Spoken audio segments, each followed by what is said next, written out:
I'm going to show you how to change the taillight bulb in a Chevrolet truck and also how to change the taillight lens.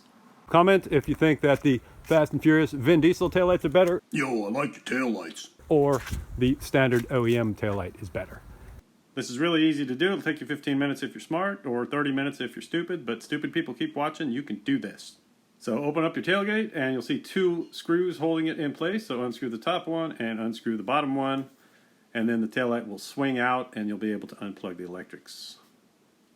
On the electrical connector, you'll need to lift up a little tab before you pry it loose that holds it in place. Alright, so things to be aware of. There's these clips that you might have to take off the old taillight and put on the new taillight if you're changing the whole unit. The circuit board is held in by two screws, top and bottom. This is the circuit board. Sometimes you'll find that the filaments are still good, but the circuit board is bad. In my case, I'm replacing the whole lens and the whole circuit board. And the circuit board comes with the lights. I bought this from Eagle Eyes.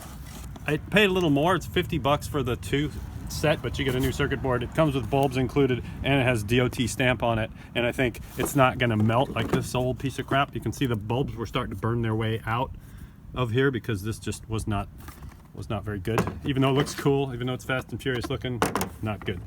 And then to get these bulbs out, if you're just changing a bulb, the bulbs have a little catch on them down at the bottom that you can use to pry up gently, and then kind of remove the bulb. You don't ever want to pull by the glass because it'll just break its way out. And then to put them in, same thing, try to push on the base of it, not on the bulb itself. Installation is the reverse of removal, as they say. So you plug your plug in. You want to make sure that this gasket is still on the plug so that it keeps the moisture out. Clank it down.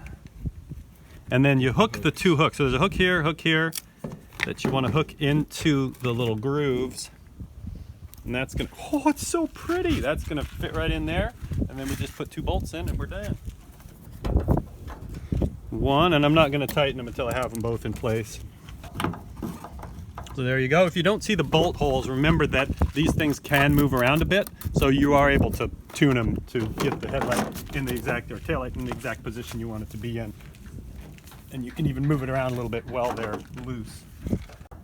Tighten up and we are done.